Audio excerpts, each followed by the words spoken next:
Alors moi, je suis née à Montpellier, donc en France, mais maintenant j'habite en Suède. Mes parents sont de deux pays différents, du coup je voyage souvent entre la Suède et la France et aussi d'autres pays parce qu'ils voyagent beaucoup avec leur travail. Mais chaque été, on vient ici au temple, dans la montagne, depuis que je suis née. Quand j'avais 2 semaines, je crois, on allait au temple. En grandissant ici, j'ai j'aimais toujours venir ici, quoi. Puis moi et mes amis, on se disait tout le temps, ouais, on va continuer à venir ici, même quand on est adulte, tu vois. Mais on se disait jamais qu'on allait devoir faire Zazen. C'était pas vraiment quelque chose auquel on pensait. Les gens qui viennent ici, ils viennent ici pour le zen. Moi, quand je venais ici, c'était pour voir les gens, pour la nourriture, pour jouer. Et du coup, j'ai découvert la sangha avant le zen. Moi et mon ami Thaïs, on avait aussi un autre ami, Vivien, qui avait un an de plus que nous. Et lui, pour nous, c'était un peu comme le maître dans le dojo, le Godo. Il nous faisait croire en la magie. Euh, il nous faisait croire toutes sortes de choses. Par exemple, une fois, quand on était sortis dans la forêt, il nous a dit à moi et Thaïs, faites creuser dans le sol, parce qu'il y a toujours des diamants en dessous du sol. Peu importe où tu es, il y a au moins un diamant chaque 2 mètres. Du coup, on s'est mis à creuser, creuser, creuser. Et quand nous deux, on avait les deux face cachée à lui, il a sorti un diamant de sa poche et il a fait semblant de le sortir du sol. Un diamant énorme qu'il avait emprunté à sa mère. Puis nous, on était éblouis, on devait avoir quoi, 4 ans, un truc comme ça. Et pendant genre beaucoup d'années après, parfois je me mettais à creuser un peu dans le sol juste pour voir si je trouvais un diamant, si jamais. Hein. Je me suis pas rendu compte avant que j'ai peut-être 10 ans, quelque chose, que c'était dans sa poche le diamant tout le temps. Le zazen, c'est différent pour tout le monde, je crois. Ma mère, quand elle a fait zazen pour la première fois, elle a tout de suite senti qu'elle voulait faire ça le reste de sa vie. Mais je crois que pour moi, après chaque zazen, je commence à aimer plus. Puis il y a des zazen qui sont plus ou moins bien. Il y a des zen où je me dis ah j'aurais aimé que ça dure plus, il y a des zen où je me dis ah pourquoi c'est pas fini. J'ai toujours connu le zen en fait. J'ai bien depuis toujours en fait. Quand ma mère était enceinte, elle pratiquait déjà le zazen. Du coup, c'est un peu comme si j'étais née dans le zen. Du coup, j'ai toujours connu la sangha dans différents temples. J'ai beaucoup de souvenirs. J'ai rencontré des amis. On faisait des cabanes, plein de choses quoi.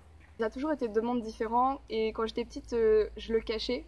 Je racontais pas, je disais juste à mes amis oui, je vais à la montagne et tout, mais je leur disais jamais je vais dans le zen.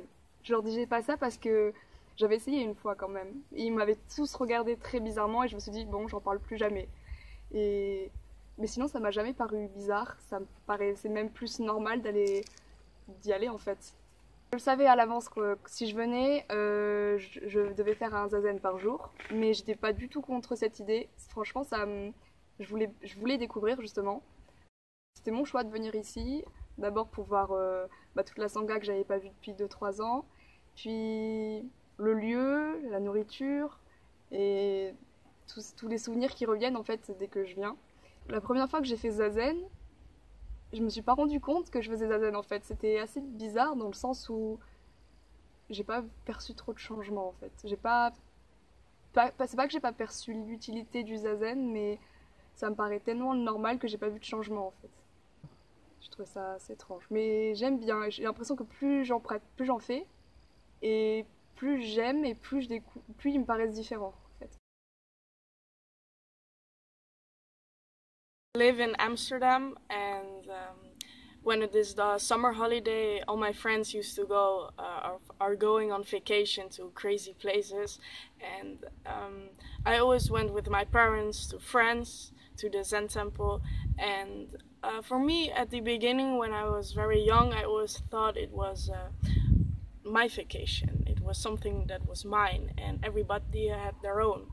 But then when I was older, I started asking my parents questions.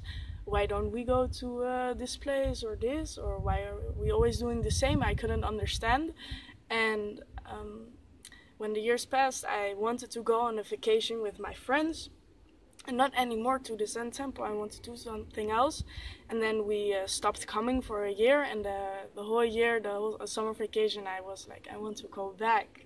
I don't want any else. I don't want a vacation. I want to go back to the Zen temple. So my friends, they don't really understand it. When I was younger, why I always went to the same place, and what is this Zazen? And I couldn't really explain because it was just normal for me. It was, yeah, nothing else. It was always normal for me because my parents practiced Zazen. So it was never something I discovered, it was always there already. But now when I'm older, I discovered for myself, and I'm looking for what is the thing that my parents are doing, you know, why are they doing this? So I'm discovering it for myself to see why they do this all these years already. So that's what I'm doing now. Yeah.